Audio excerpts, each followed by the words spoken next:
हमारे पूज्य गुरुदेव ब्रह्मलीन जगतगुरु शंकराचार्य जी महाराज के पावन श्री चरणों में अनंत कोटि प्रणाम। वर्तमान द्वारका शारदा पीठाधीश्वर जगतगुरु शंकराचार्य जी महाराज के पावन श्री चरणों में अनंत कोटि प्रणाम। इस दिव्य सत्संग सभा में उपस्थित सभी सन्यासी महात्माओं को ओम नमो नारायणाय। सभी संत वृंद, विद्वज्जन, सत्संग प्रेमी, देवियों, सज्जन,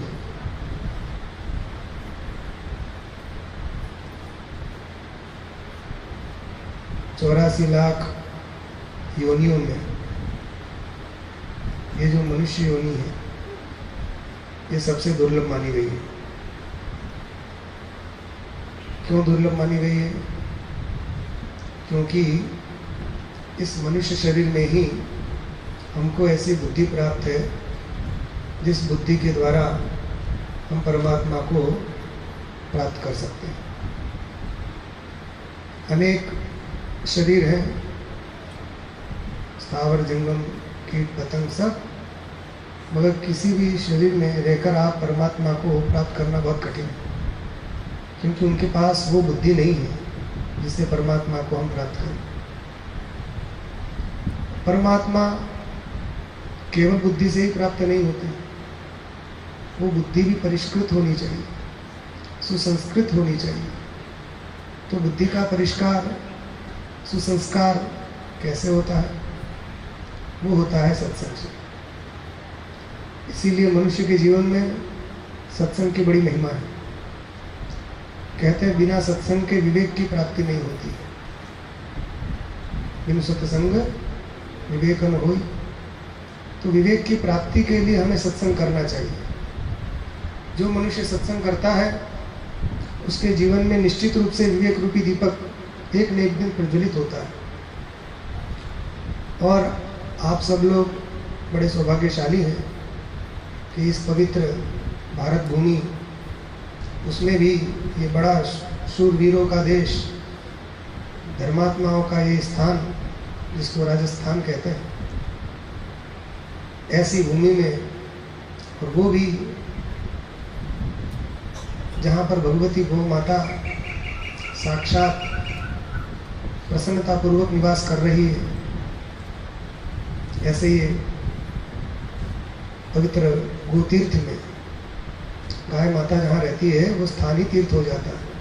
यहाँ तो इतनी बड़ी संख्या में गौ माता की बड़ी सुंदर सेवा हो रही है ऐसे पवित्र स्थान में, और वो भी चातुर्मास्य के अवसर पर। जो सुरभि हरिहर चातुर्मास आराधना महोत्सव यहाँ चल रहा है, तो ऐसे परम पवित्र अवसर पर तो उत्तम देश में और उत्तम काल में आप लोगों को उत्तम चरित्र का श्रवण करने को मिल रहा है। ये पवित्र श्रावण मास चल रहा है भगवान शंकर का, और भगवान शंकर ये सबके गुरु हैं, ये जगत गुरु है। तो गुरु का काम क्या है? गुरु का काम यही है कि इस जीव को परमात्मा से जोड़ दे। क्योंकि जब से हम परमात्मा से अलग हुए हैं तभी से अनेक प्रकार की बीमारियां, अनेक प्रकार के भ्रम से हम ग्रसित हो गए। तुलसीदास जी कहते हैं कि जब यह जीव जब ते हरिते बिलगानु, तब ते देह गेह निज मानु। माया बस स्वरूप बिसरायो, यही भ्रम ते नाना दुख पायो। जब से हम परमात्मा से अलग हुए और जब से हमने देह गेह को अपना माना, तभी से अनेक प्रकार की विपत्ति, अनेक प्रकार के दुखों से हम ग्रसित हो गए। तो हमें क्या करना है?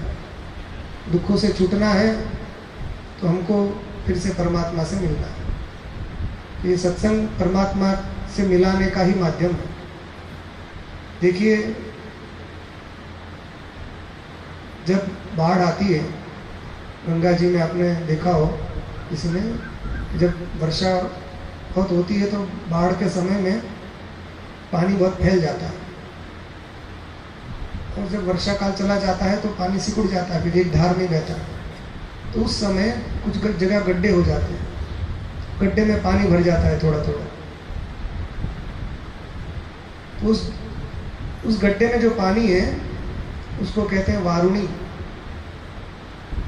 तो जो भी कोई सज्जन महात्मा होगा, परमात्मा व्यक्ति होगा, उसको जब प्यास लगेगी या उसको कोई भी नित्य कर्म करना होगा, पूजा के लिए जल चाहिए या स्नान करना या पान करना, तो वो उस गड्ढे से पानी नहीं लेता है, धार के पास जाएगा। धार में जो बहता हुआ पानी है उसके पास जाएगा, ये पानी हमको चाहिए। क्या बात है, पानी तो वो वही एक ही है, वही पानी यहाँ पर आ गया, मगर इसको कोई नहीं यूज करता।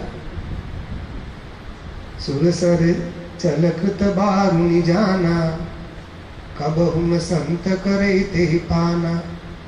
कोई उसका पान नहीं करता, मगर क्यों नहीं करता? सबको धार चाहिए, धार से मिला हुआ वो शुद्ध है, पवित्र है। ये थोड़ा मट मेला है, मलिन हो गया, इसकी महिमा थोड़ी कम होगी, कनेक्ट नहीं है इससे। और वही पानी जब फिर से पानी आता है तेज, और वही पानी उसी को कोई छेद कर दे, रास्ता बना दे, वही पानी फिर जब उस पानी में मिल जाए, मुख्य धारा में मिल जाए, तो सब लोग उसका पान करते हैं। तो सुरसरी जलकृत बारुनि जाना, कबहु न संत करे ते ही पाना। सुरसरी मिले सो पावन कैसे, ईस अनीस ही अंतर तैसे। बस यही अंतर है जीव और ईश्वर में। वो जो मूल मुख्य धारा है वो है ईश्वर, वो है परमात्मा, और ये जो गड्ढे वाला जल है वो है जीव। तो ये यद्यपि उसी का जल है, मगर गड्ढे वाला पानी हो गया, इसलिए इसकी महिमा कम हो गई। यद्यपि उसके गुणधर्म वही हैं, वही, वो भी गंगे है, गंगा का जल, ये भी गंगे है, मगर उसकी महिमा कम हो गई। क्यों? अलग हो गया। अलग नहीं होता तो वही महिमा रहती, फिर से जब एक हो गया तो फिर वही महिमा हो गई। तो इसी प्रकार ये जीव भी परमात्मा का ही स्वरूप है, मगर माया के कारण हमने अपने स्वरूप को भुला दिया, तो गड्ढे के जल बन गए। ये गड्ढा क्या है? ये जो शरीर है, इंद्रियां हैं, अंतःकरण है, प्राण है, ये जो उपाधियां हैं, यही सब गड्ढे हैं। इसी गड्ढे में जो चेतन आ गया, उसी को हमने जीव कह दिया। ठीक है, तो क्या करना है? सत्संग के माध्यम से फिर ऐसी नाली बनानी है कि पानी फिर से मिल जाए उसमें, तो जैसे ही मिलेगा तो परम पवित्र हो जाएगा। तो भगवान से मिलने का मार्ग कौन सा है? एक तो है कर्मयोग। भगवत गीता में भगवान श्री कृष्ण अर्जुन को कर्मयोग का उपदेश देते हैं। कर्मयोग के माध्यम से परमात्मा की प्राप्ति हो सकती है। कैसे हो सकती है?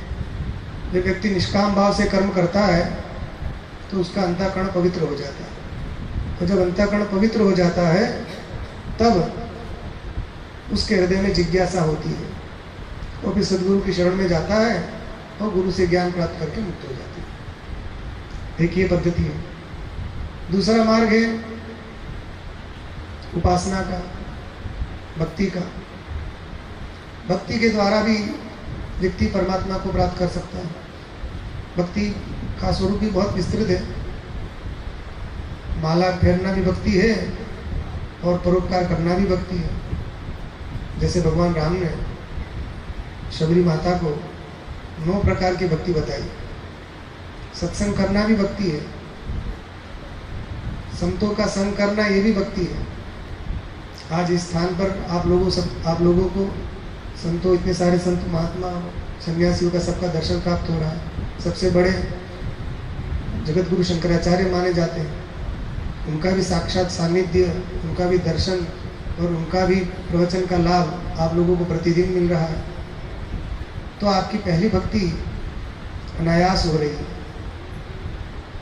और दूसरी भगवान की कथा में रति। तो यहाँ पर हमको बताया किसी ने कि यहाँ कथा भी हो रही है प्रतिदिन। जब से चातुर्मास शुरू हुआ है कोई न कोई कथा चल रही है। अभी कल ही पूरी हुई है, फिर से 1-2 बार फिर शुरू होने वाली है, ऐसा हमको किसी ने बताया। तो निरंतर भगवान की कथा, और यहाँ भी संतों का दर्शन और उनके द्वारा उनकी वाणी का लाभ आपको मिल रहा है। तो ये अनायास ये भक्तियाँ हो रही है। और ये भी एक मार्ग है जिसका उल्लेख भगवान ने भक्ति योग में किया। भगवान क्या कहते हैं? भगवान कहते हैं मय्यर पिता मनो बुद्धि यो मद भक्त समय प्रिय। जिसने मन और बुद्धि को मुझे अर्पित कर दिया है वही मेरा उत्तम भक्त है। तो अपने मन को, अपनी बुद्धि को भगवत अर्पण कर दीजिए, तो ये आपकी भक्ति हो जाएगी, उत्तम भक्ति हो जाएगी। और तीसरा मार्ग है ज्ञान का, सांख्य योग।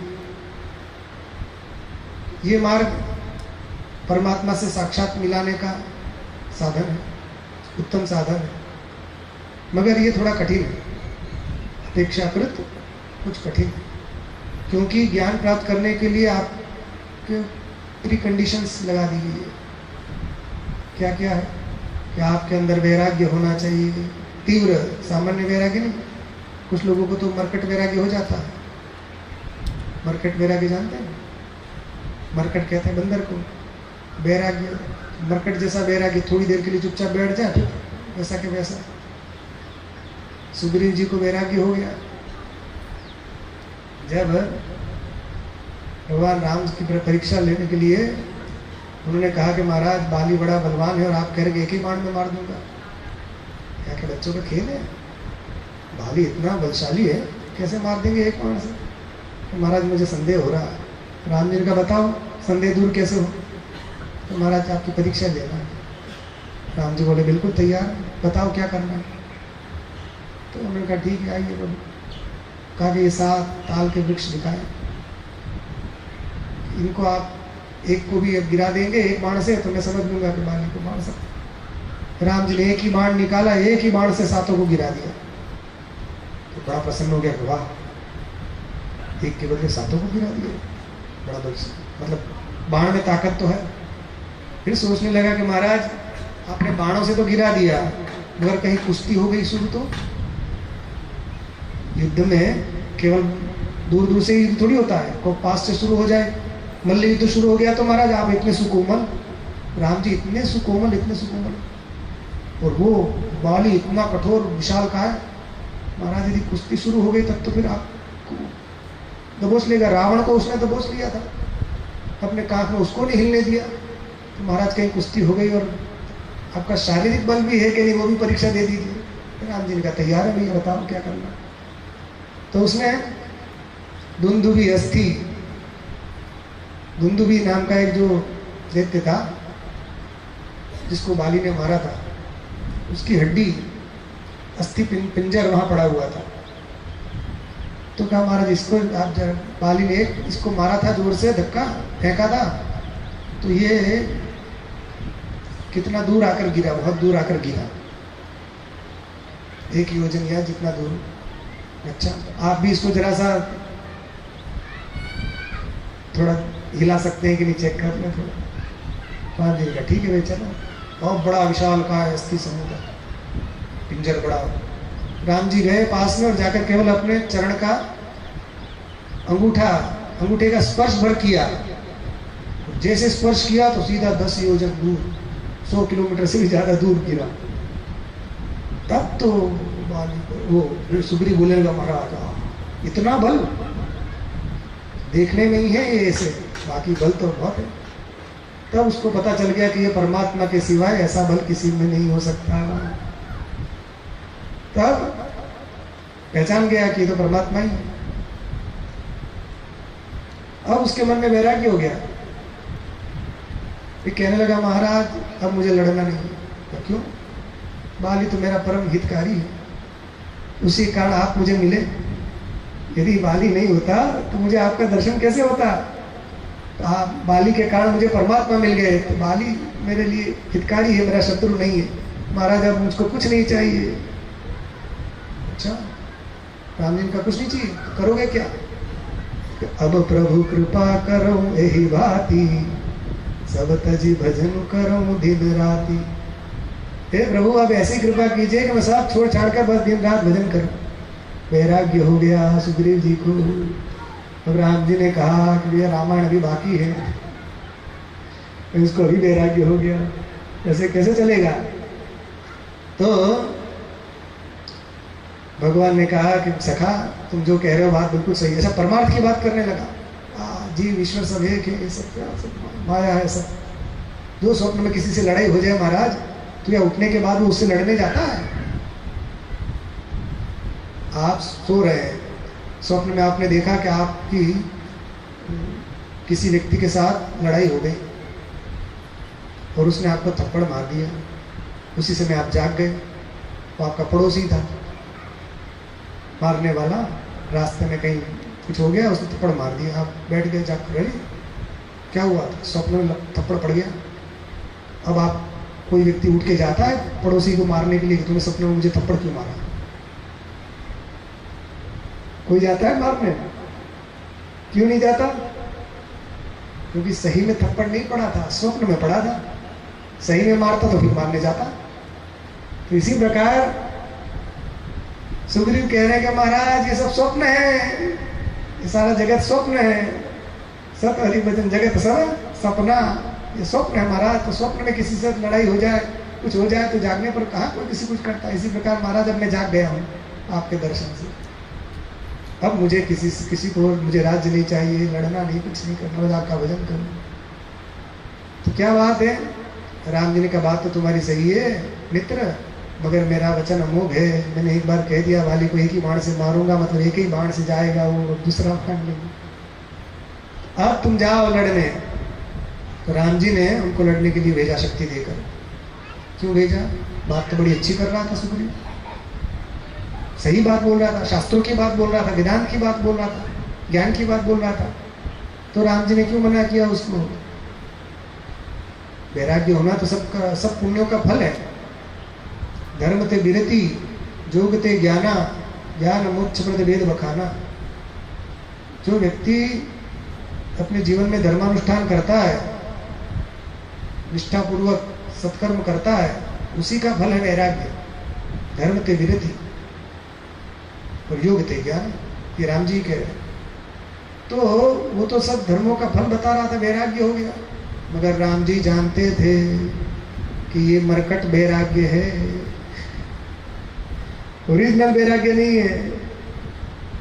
ओरिजिनल वैराग्य होता, अब आपको कैसे पता चला कि ओरिजिनल है कि नकली है?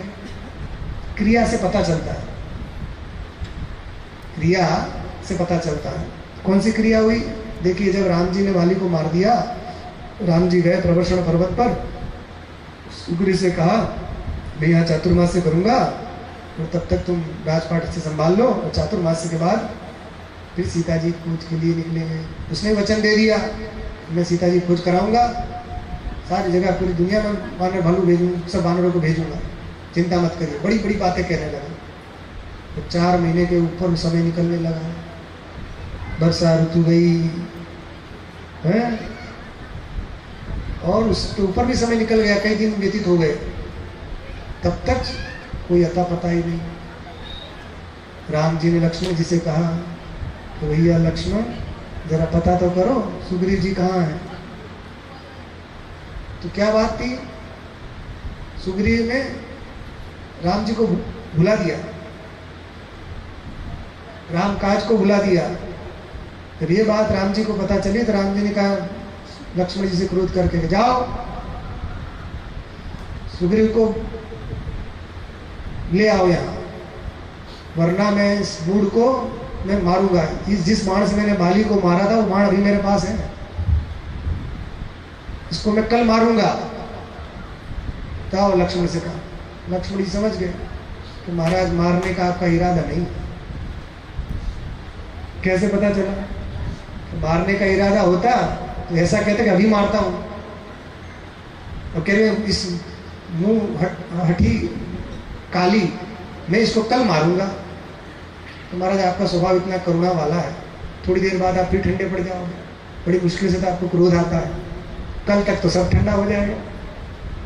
तो लक्ष्मण जी समझ गए कि भाई इनको मारने की इच्छा नहीं है, केवल हाँ ठीक है, इनका जाओ सखा सुग्रीव समझा के ले आओ मित्र ये जैसा भी। तो कहने का मतलब ये मरकट वैराग्य से, ये बात हमने आपको बताई कि कुछ लोगों को होता है मरकट वैराग्य।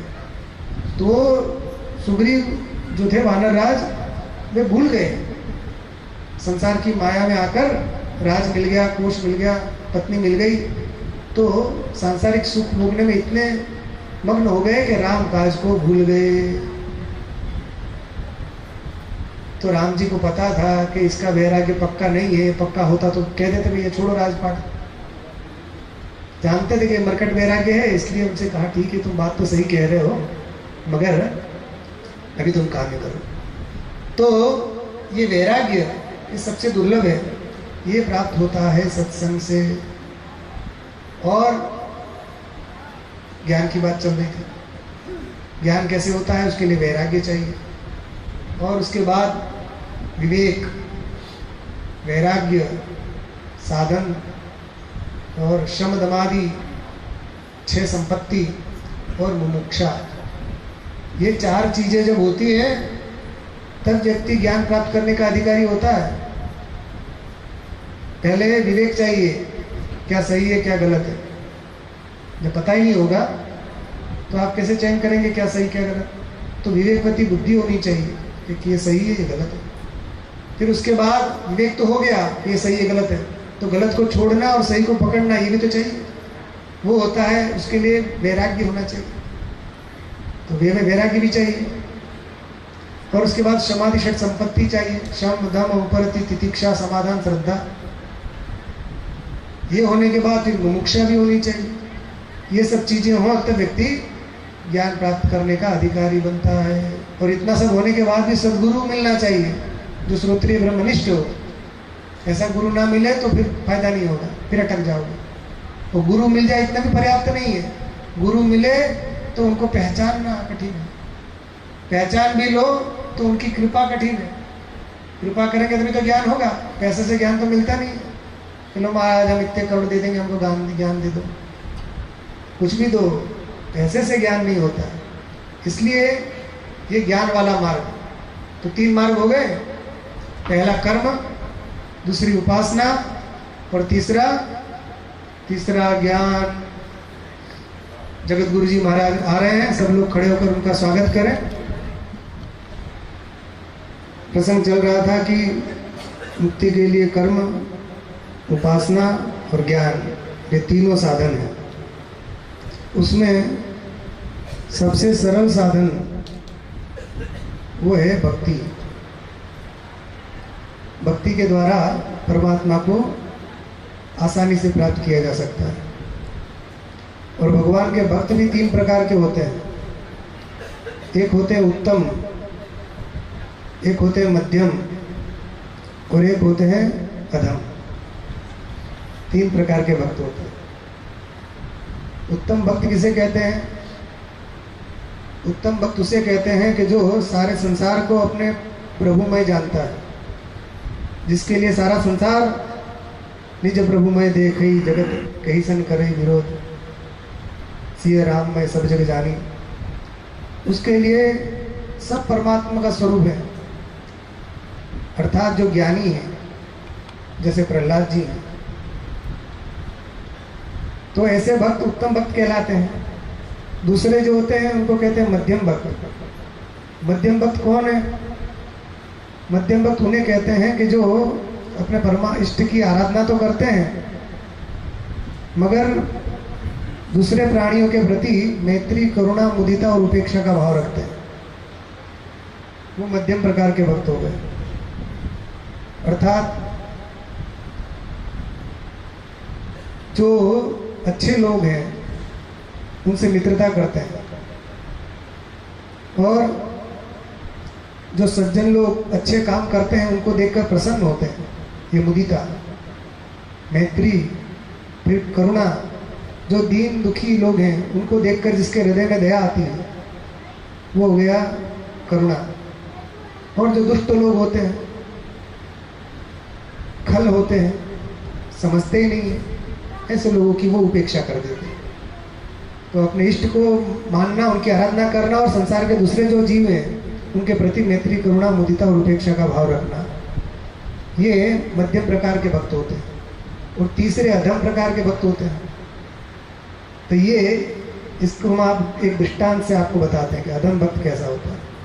एक व्यक्ति था, एक पुजारी था, वो भगवान की पूजा करता था, जो उनके इष्ट थे, मूर्ति में बहुत प्रेम से पूजा करता था, मगर दूसरे जीवों के प्रति द्वेष भाव रखता था।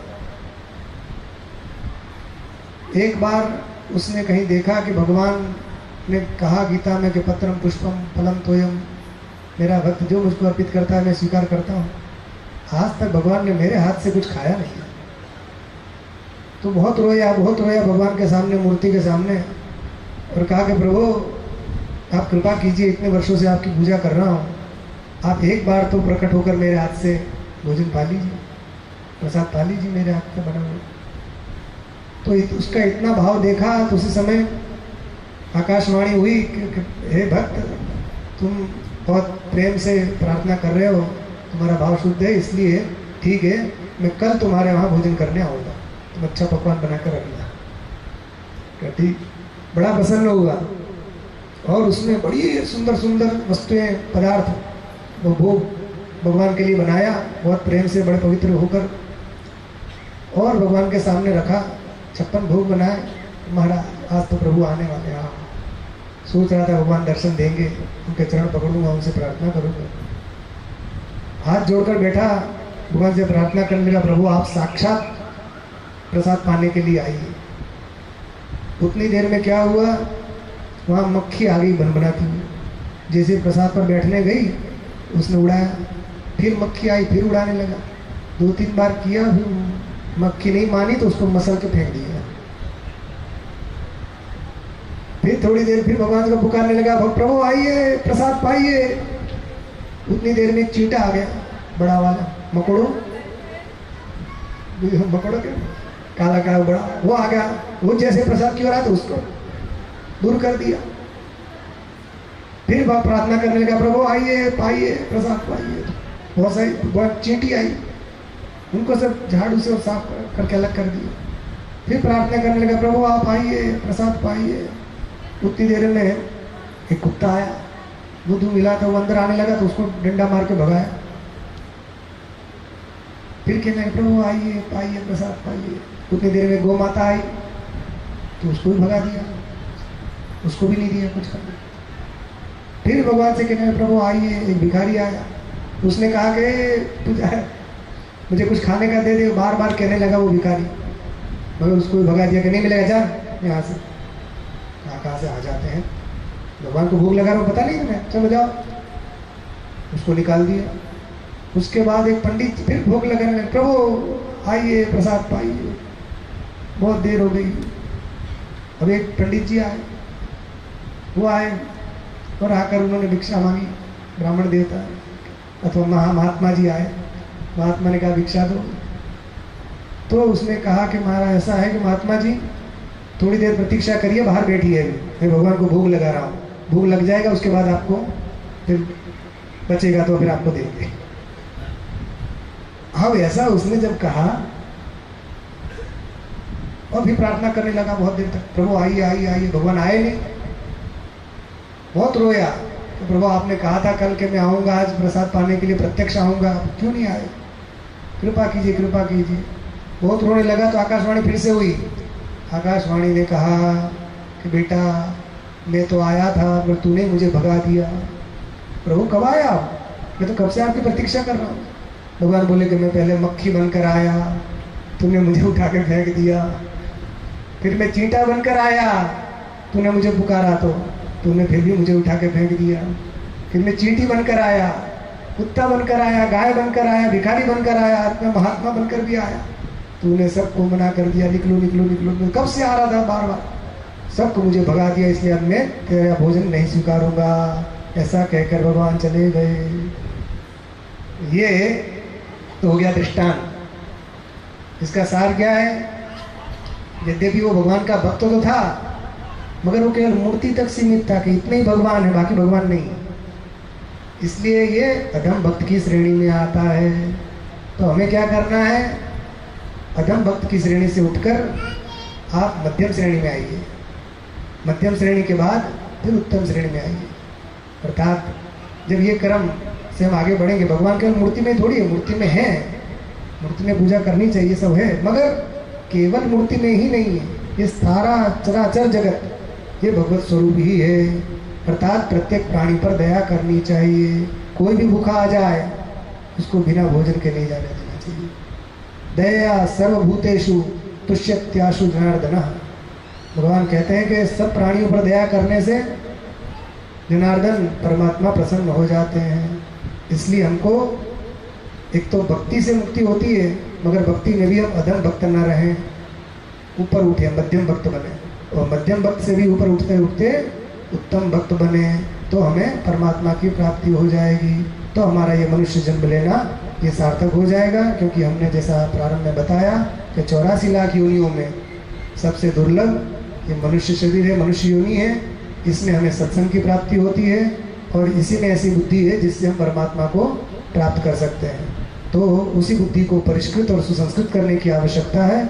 इसीलिए संत महात्मा लोग चातुर्मास से करते हैं। इसीलिए पूज्य जगत गुरु जी महाराज भी आज इस पवित्र राजस्थान की धरती में यहाँ चातुर्मास से व्रत अनुष्ठान आप लोगों के कल्याण के लिए कर रहे हैं।